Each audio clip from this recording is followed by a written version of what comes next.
that much. You don't know really, you don't really have the protocols in place. But I feel like if Beyond get to, let's say, 11 rounds on the T side, or even 10 rounds, I think they've pretty much done their job here on this map.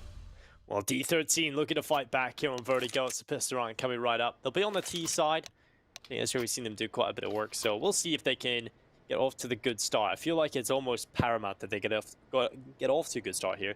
Annihilation, I want to see him out of the gate, shoot away, fire in all cylinders, score as well. They seem to be the two consistent stars. If they don't show up, we're going to be seeing a rough time here for D13. Beyond, well, they got a little bit of utility. STK purchasing up a smoke, a nade, and a flashbang. The rest with Kevlar over here for Beyond. Smoke, nade, and a flashbang. Just keeping it in their arsenal for a potential retake, maybe towards A, where, well, let's be honest, that's where we've been seeing all the action.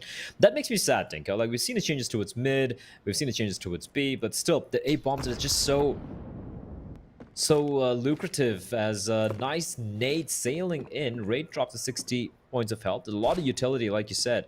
And STK spotting out a player. He's going to use a smoke right now. He's going to be saving it for a potential retake is a question. I like this from Beyond. They're not really taking the fight. They're like, yeah, that's fine. You guys can take over ramp if you want. A lot of time to work with there for D13. And despite Raid having taken a bit of damage, they still have all 5 players alive as they're heading towards his A bomb site.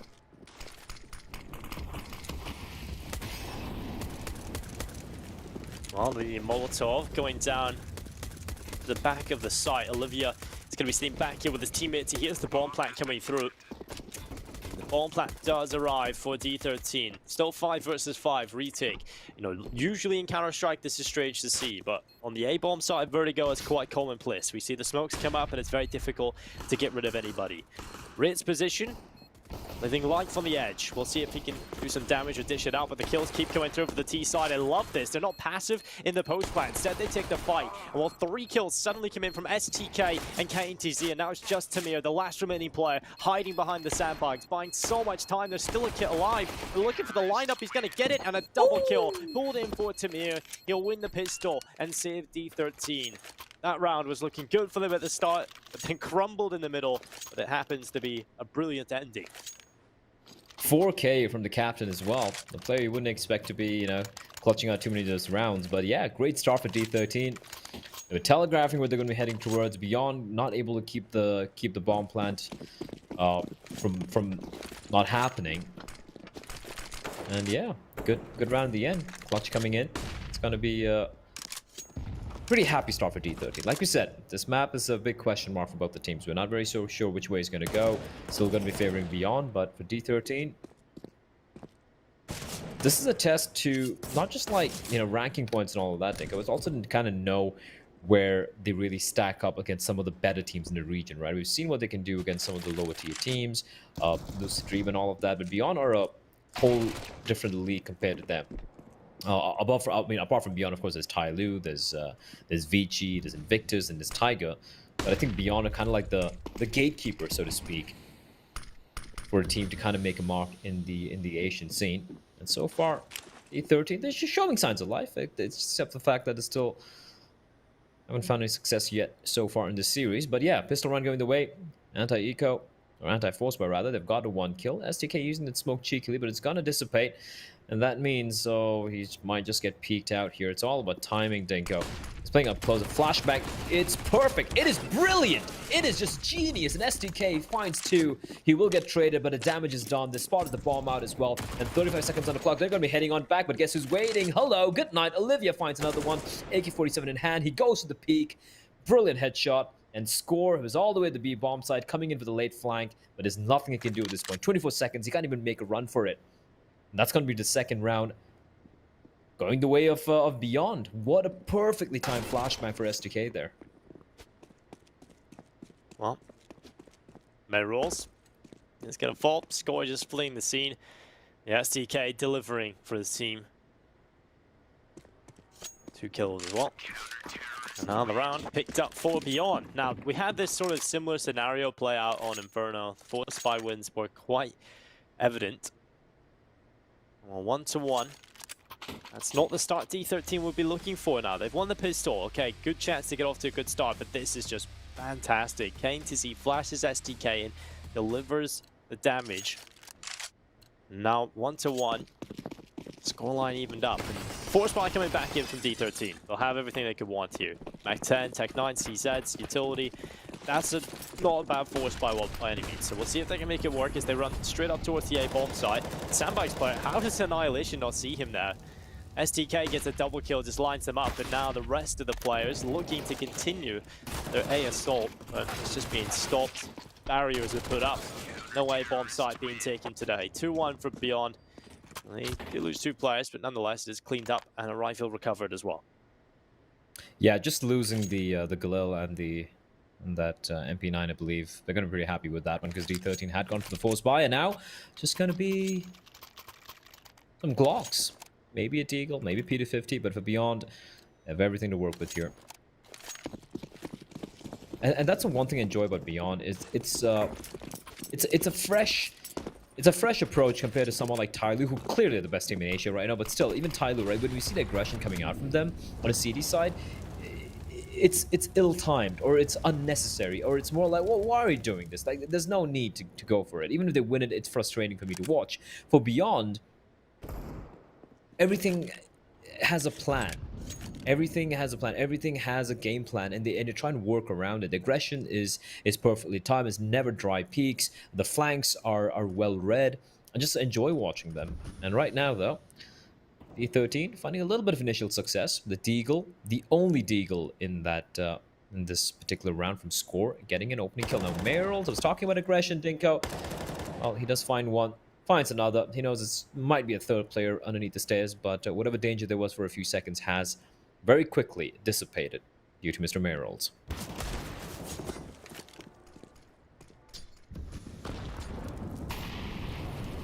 Molotov down the middle. Merrill's shutting out Rit and Tamir going down to STK. STK's been really good at these multi-kills. Merrill's going to have the MVP. So early on, Beyond, pretty good stuff. Now comes the issue for them. It's going to be a little bit of a buy. I don't even want to call this a full buy because there are a couple of players that don't really have enough. They'll be getting the Galils out. They'll not have those AKs. They'll not have that AWP. And that's what you were talking about before, Blair. You know, if we're relying on Annihilation carrying them through here on Vertigo, if they don't win those rounds early on, they're not going to have that economy. They're not going to have that AWP in their hands as often as possible. And if they lose this round, they're going to be down for around 2 more. So we're looking at 5 rounds picked up for Beyond. That's when that scoreline starts to become pretty scary already. Yep, it is starting to get a little scary already. Although, one thing I do enjoy about D13 are they are very tenacious. I think I enjoyed that about them. It's almost like they're just enjoying playing Counter-Strike. It's almost like, hey, you know what? We're not the best team here. We're not even like the best team from Mongolia right now, but we're having fun. We're seeing where we really stand and stack against some of the top teams. And that's why you won't really hear me being too critical of this particular team compared to, let's say, a Lucid Dream or a Beyond or even Moslike, because they've been around for a while now, the Asian scene, right? And there is a little bit of leeway I'm going to give them if you're comparatively new. But if you've been around for a while and, you know, and yet you haven't really shown much, then, you know, criticism I feel is very valid, as Olivia almost getting the kill on the Tamir. But QQ's going to get the kill. 4v3 retake. Olivia pretty low. The CTs have a lot of utility to work with, but Ray with a brilliant shot into QQ. Catch them on the top of the smoke. Now, 3v3 will be favoring... Oh, no, that's terrible. What was that flash from Olivia? Comms really not working out. Raid finds another one, this time through the smoke as well, and Olivia's gonna get the hell out of there. And that was a strange round from Beyond. We talk about how good they are with the comms, but I felt like that retake just kind of got... They self-sabotaged themselves. Yeah, that's a little rough from Beyond. And now we go into this round where D13, and it's another one of those plays where the individual really steps up. I think Brit does a fantastic job cutting them apart one by one now. Of course, he has quite a few fights he can take and just fall back behind the cover again. I think the way he's played that is really one of the only ways you can actually play that B-bomb site in the post plant aggressively, because there isn't a lot of cover on that B-bomb site, so you have to play very passive. For the most part, you concede a lot of the control, so generally you're letting the CTs back onto the bomb site. It's just making sure that they don't take that bomb defusal. So That's an interesting way of playing it. I think Rit has to step up massively, especially because it's such a claustrophobic position. You can be pushed up from multiple different angles, so he plays that one to perfection with the smokes.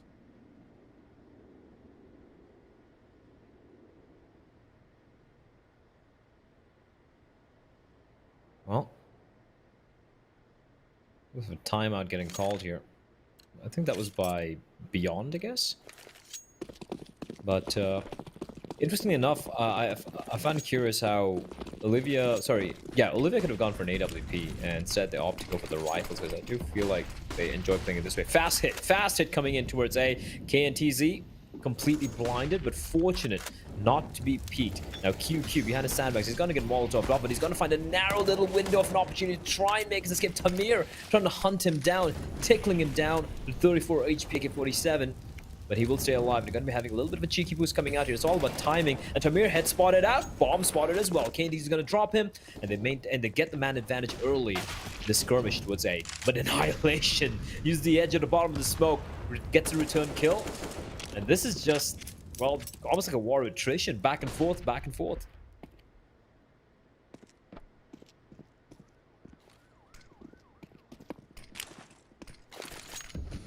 Well, Mr. Cap is already around the corner here. At least he was looking like he's going to go around. Annihilation takes down QQ, and that's the defense really crumbling now as they've lost the man advantage. D13 will seize control of the A bomb site. Plant that bomb safely. It has to be the retake from Beyond. Olivia has STK in front of him. Mayrolls coming in from the boost area. Good post-plant positions held for D13. Beyond trying to scrap themselves together to get back into the site, but it's not working. Mayrolls gets one kill, but still they have to fight with a deficit, and the time is really ticking. Score instead of playing passive. They all triple peak, and there's just no way Olivia is going to win that one. And I'm a big fan of how D13 play these post plants. Instead of sitting back and playing passively, they're so proactive. They're always changing up, and that makes it very difficult for Beyond to try and figure out what they can do into the retake. Because information you've gathered, okay, there's a player short, expires very quickly. That's old info almost immediately because they change positions. I agree with you 100%. I feel like that's just a very heads-up post plans coming out from Rita. This is a classic matchmaking tactic. Rush mid with the USP. Score finds a kill, but KNTZ, okay, there's an AK-47 retrieved. That could be a problem. The thing is, this A bomb site is definitely proof. Do they have the bomb there? No, alright, a bomb's gonna be planted. Alright, I got worried there for a second, seeing all the CT just stacked together towards T-spawn, but this A bomb site is proving to be a little bit of a problem for Beyond. They're relying on the retakes, and unfortunately, the retakes aren't working out. Like you said, D13 being so proactive in his post plans, it's very hard to really counter that when you're retaking.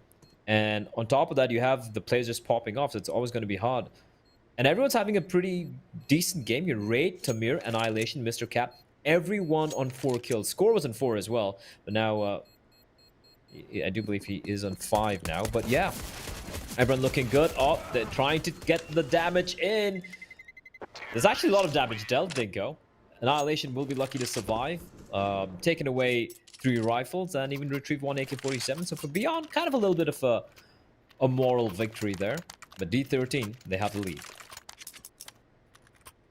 They do. First time since the pistol round. SDK, Mr. Utility file. Why a bit of utility used up.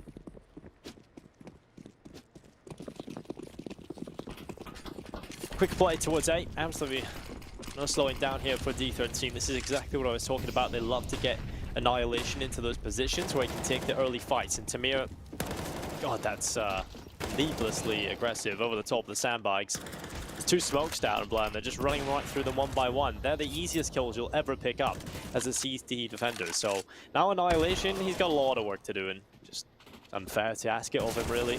So Cap, now the last remaining player, takes a lot of damage. Bullets continue to sprinkle in towards his position, and it's 4-4 evened up. 4-4 even up. AWP picked up, tossed over to Mr. Olivia as well. Is this the first time we're going to be seeing an op out for Beyond? Feels like it.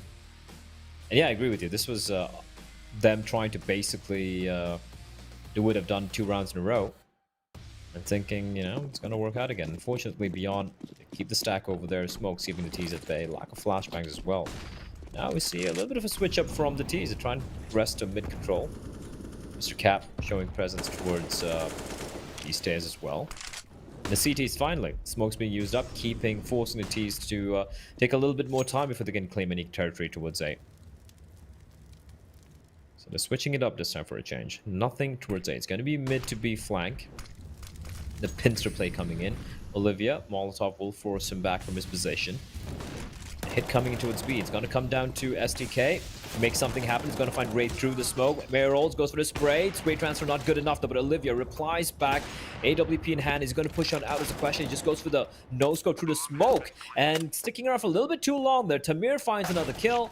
And suddenly it's a 1v2. QQ left alone. He's flanking in from behind. He's making a bit of noise as well. And I think Annihilation, he knows exactly where he's going to be coming in from.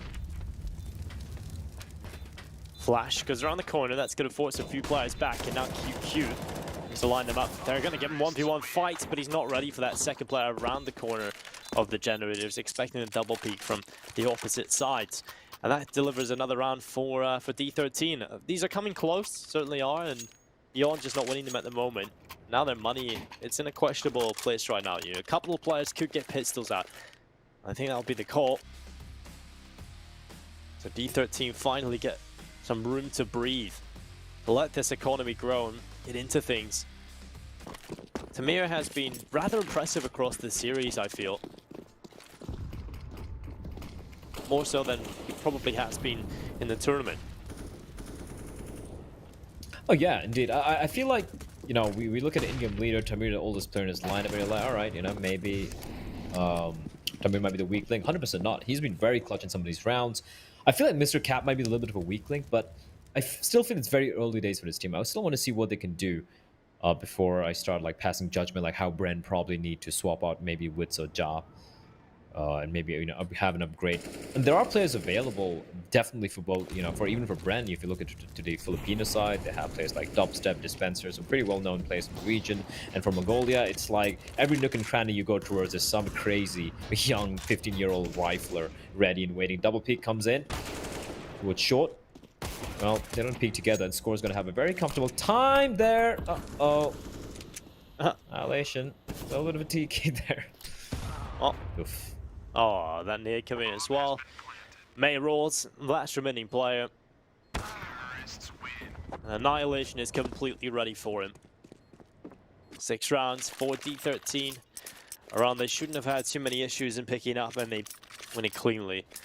And then losing a player or two, one of them from their own teammate. So, buy comes in from Beyond. They'll have to open the hands of Olivia, and I feel like Olivia has been quiet. He hasn't been bad. He just hasn't really been up to that star player role we know he can reach.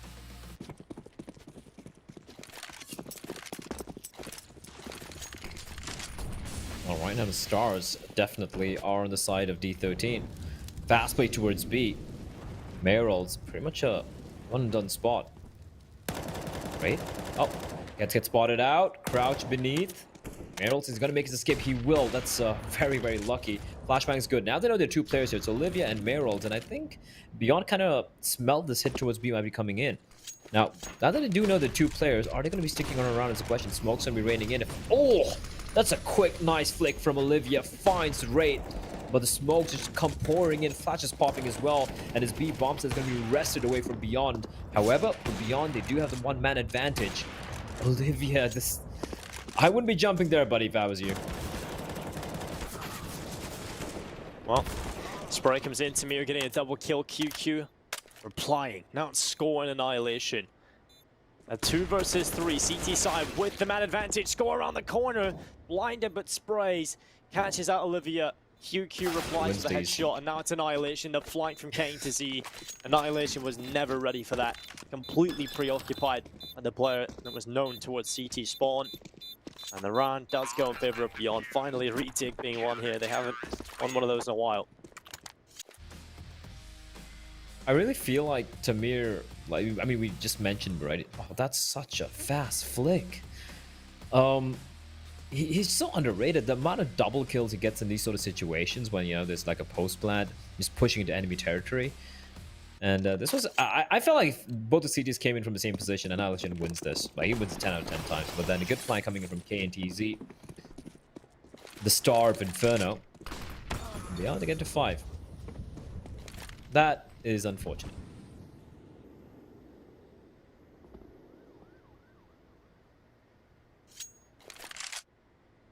Well, Tamir has been picked off a few times now early on into the rounds.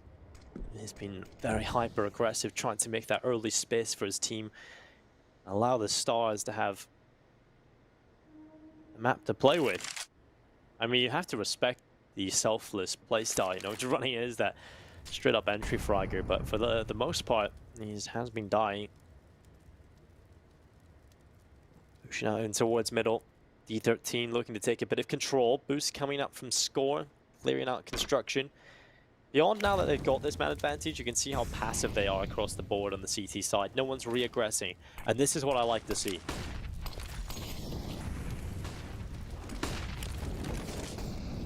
Top gonna be a little late though.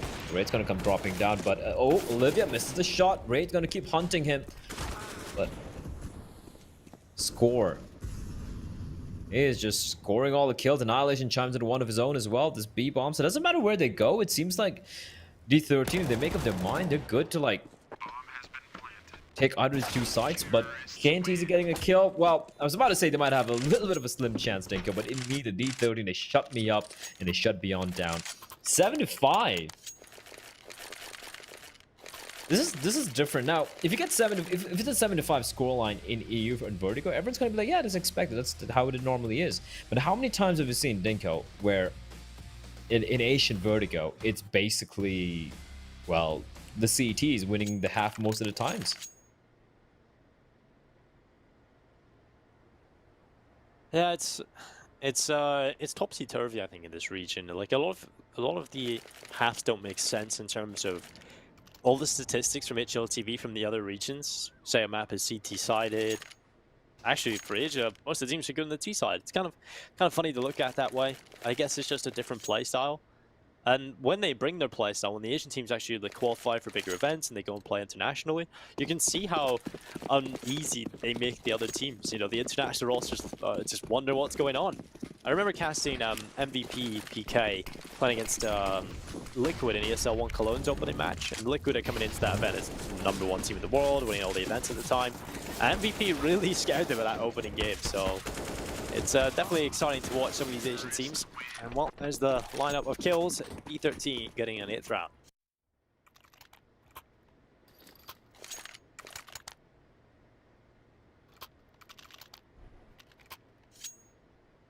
Well, if I had any doubts about D13 on Vertigo, they have very swiftly been kind of swept away in this half.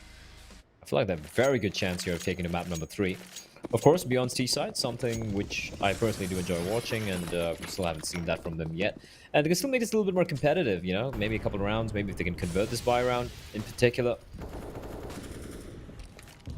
But I also enjoy how D13 keep all the bases covered. Like, you know, you rarely see any flank coming in from the CTs which worked on out. We saw a couple from KNTZ, but apart from that, it's not really worked on out. Tamir, a little bit of nifty footwork.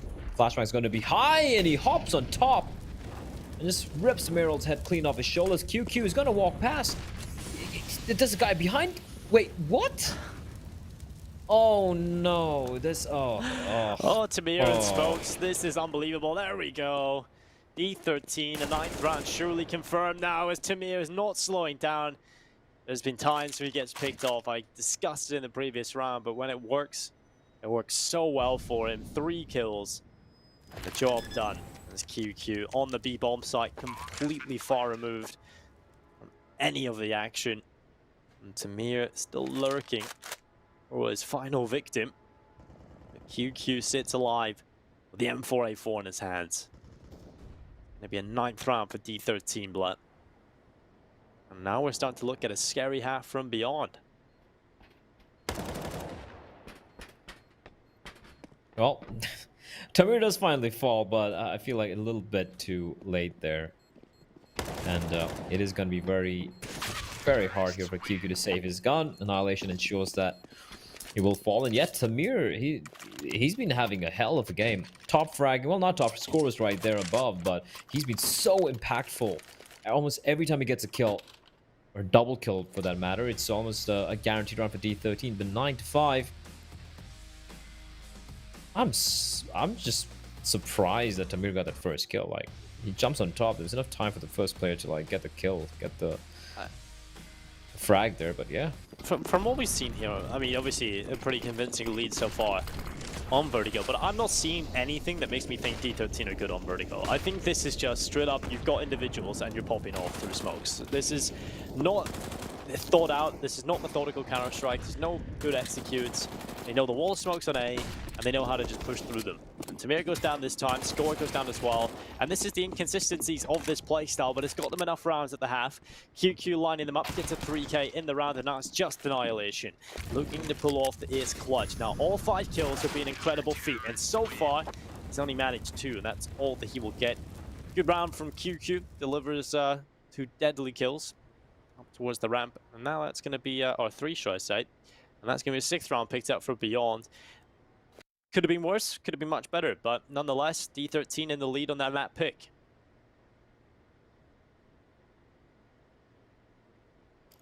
Yeah, exactly. Like, this is way different than Inferno, and we did say this could be. Initially, we said it was going to be a much more closer affair. But after seeing Inferno, we're like, it's probably going to go 2-0. But yeah, D13 showing up to play here. Average ADR and headshot percentage.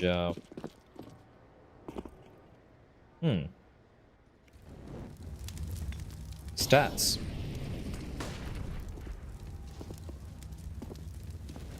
I wish we could have more stats in Counter-Strike. I feel like there's a lot of room where we haven't really touched upon, like detailed, you know, like heat maps and stuff like that, which could really tell a very good story in these live games. But hold on, here comes a block train, Dinko. First kill going the way of the teams, but there are 5 CDs waiting here, Dinko. They've all gone for the stack. Mr. Cap Annihilation, they find a couple. KNTZ, there's nothing he can do. 44 HP. And they're all going to pounce on him together. Annihilation annihilates him. 10-6. They just got completely slaughtered there, the B hit.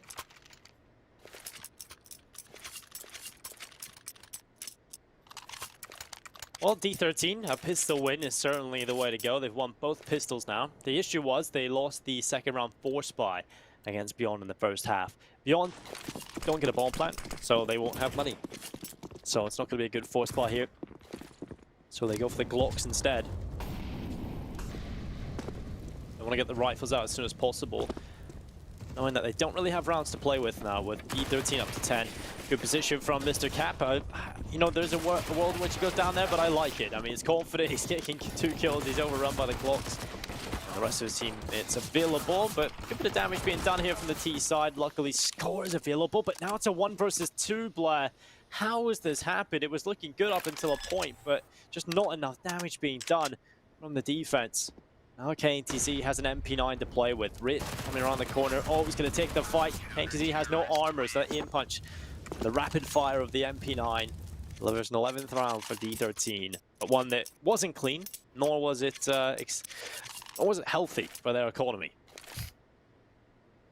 Oh, indeed, it really wasn't that healthy at all. That's a round they should have won, losing 1 player max, but coming down to the 2v3. Beyond, a little bit of extra cash, meaning a little bit of extra utility. Look at KNTZ, he's got a full set of utility, got an AK-47 as well, AKs and armor and helmets on every one of the 5 players. Pass it towards B. Tamir with the MP9 trying to be a problem. Smokes, he's so good at playing around his smokes. Mr. Cat from above as well, raining down death and hellfire. And Tamir, how is he still alive? How is he just running around like that? And him just being alive there just gives so much room for Mr. Cap to work with. He picks up a double. They've done the job. This was the full buy from Beyond, and it's been stopped in its tracks. Score re-aggressing out. And MP9 at that range still wins the duel as Mr. Cap, 3rd kill for him. And it's all on Olivia, and there's nothing he can do. Score, MP9, AK-47, M4, doesn't matter. It's still going to win this duel. It's 12-6. D13, they want to close this on fast, Dinko. They want to take it to map number 3 pronto.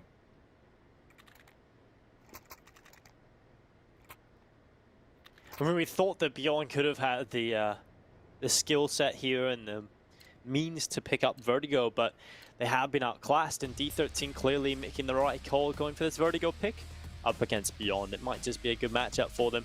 I think Beyond are going to learn quite a bit about they should be approaching Vertigo here. They're just getting caught out by the sheer ability of these D13 players.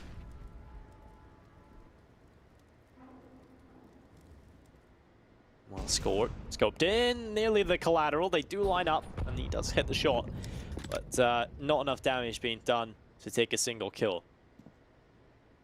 Wait, did that like clip the edge of the wall or something? I don't know if he hit them in the legs, and they both got leg shotted. I think that's might have been what happened. Yeah, I guess that's the case, and I did see the player just crouch around the corner as well. Well, 1 kill. It is it's a little bit of an investment from Beyond. They have the Deagles, they have the armor as well, but at that range, Mr. Cap and his teammate, they're gonna have a pretty comfortable time here. AK-47 comes out, he goes to the spray. Mr. Cap, 1, 2, should be falling off. Wary. That's smoke with Olivia. If they get the bomb down, this is a big win. And Tamir realizes that, and bomb will still be going down. 2v2. AK in the hands of Meryl's. Olivia with the Deagle and the Kevlar. This is extremely winnable indeed. Raid and Annihilation coming in. Meryl finds Raid. It's all an Annihilation. How have they managed to take this one away from them? I don't know. But Annihilation's still alive, and I believe in him. But, well, my belief was misplaced, Inko. Beyond win the first round off the back of just, well, Deagles.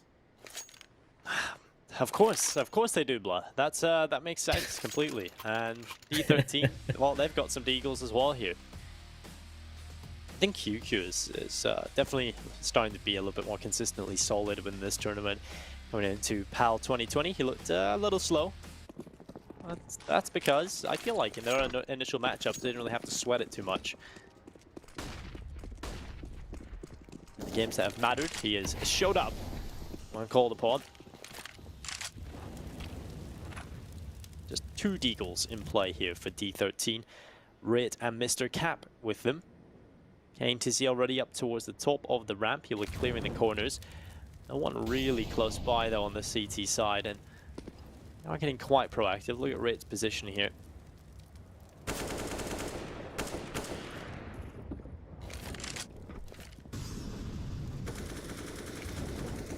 The fact that they did lose so many guns against those Glocks, meaning, you know, the full eco. Raid does find one. Mr. Cap with another of his own, and now it's all Mr. Cap. 1v3, AK picked up. He can find STK, but Olivia is pretty solid with AWP, and all of a sudden, Binko, things aren't looking too bad for Beyond, at least money-wise. Money-wise, it's good. And remember, CD side, Counter-Strike. It's about winning rounds, keeping as many players alive as possible before you build, you know, so you can build up a little bit of an economy. Right now, D13, they have they're scraping at the bottom of the war chest. They've used up everything they had. And even then, it might not be enough. Utility is decent. It's not terrible. It's decent. But if this round, you know, goes down to like 30 seconds remaining, they might run out of utility. Contact play coming in. Mr. Cap spots a couple of players out. He's got smoke to keep them at bay for a few seconds, and Malto's going to be pushing him out to that position, and Meryl's trying to use that particular opportunity to push on through to the B bomb site. A lot of utility being thrown in here. You see the rotation already taking place. It's just one player towards that A bomb site.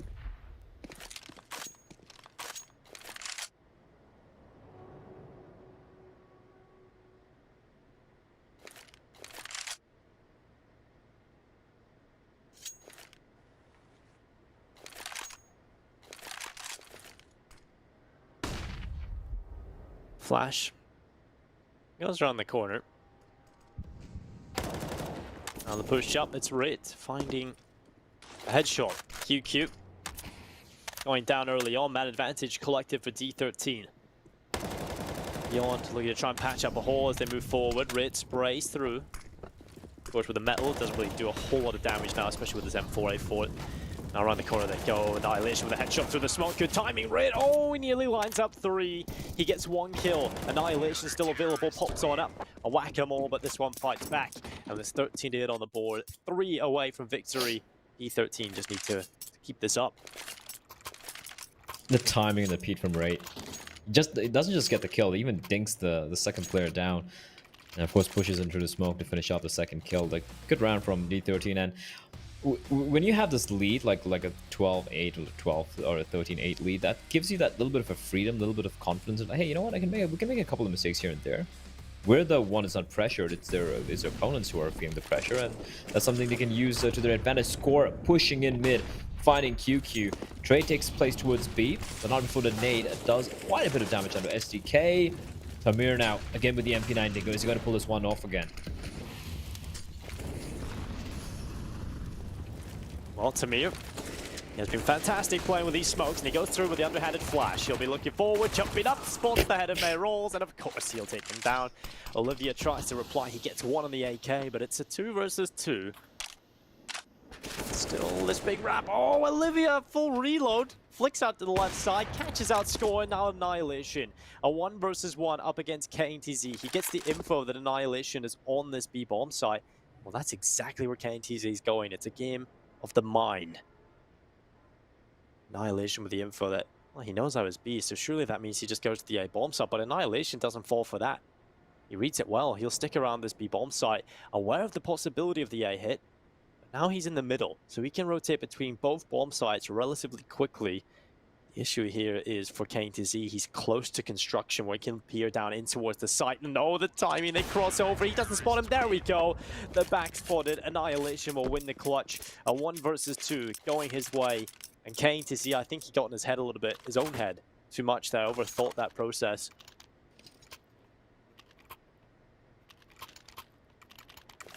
To be young once again, Dinko, just to be like unscoped and from the off, checking like 5 angles, and then just having the confidence that he's just gonna land the flick fast scope shot. I'm talking more about myself, not for you. I think Annihilation is older than me. I think, oh yeah, he's By actually 2 21. Yeah. Well, are you that good, Dinko? Absolutely not. So I think it's more of a talent thing than being young. Age. Yeah. Maybe I'm just useless, player. We're all useless, Dinko. It's fine. Don't be alarmed. That's why we're Mitch on the is camera. useless. That's why we're Yeah, here. exactly. We're just a bunch of people who talk a little too much and make people laugh, and sometimes we make some of the plays look good. Mayoral's left alone. Well, you know, They laugh we do at us, try. player. They laugh at us. And that is for sure. Laugh at us more like, yeah. I know Jason can't really make people laugh, but that's fine. You're gonna laugh at him. I mean, it's like he does make some funny jokes sometimes when they're at the expense of Mitch. I mean, any joke, you know, insulting Mitch is hilarious. Yeah, that's true. I can't really take that one away, honestly. That 15-8, D13. Wow. I won't lie. I did not expect this showing from them. I thought it'd be way more scrappier affair, but they're showing that they're very, very well prepped coming into this particular matchup, especially the first half. I feel like that's where kind of almost ran away with it. But then even the second half, the way they're able to just neutralize whatever Beyond's throwing at them. Nothing but credit to them. As how many rounds did Beyond get in the second half? Like 2 rounds? That's about it. One was a miracle round as well. Very underwhelming performance here on Vertigo. Absolutely nothing being shown to us by Beyond. And it's even more ridiculous that how many smokes have been pushed here from D13 throughout this entire map. I feel like we've seen most of their kills come off the back of these crazy plays. Just losing track of them, and that's the perfect way to end it. Olivia trying to jump out of the fire, but he just drops back into the flames. 16-8. At least it's over and done with. D13 pick up Vertigo very, very convincingly. We now head on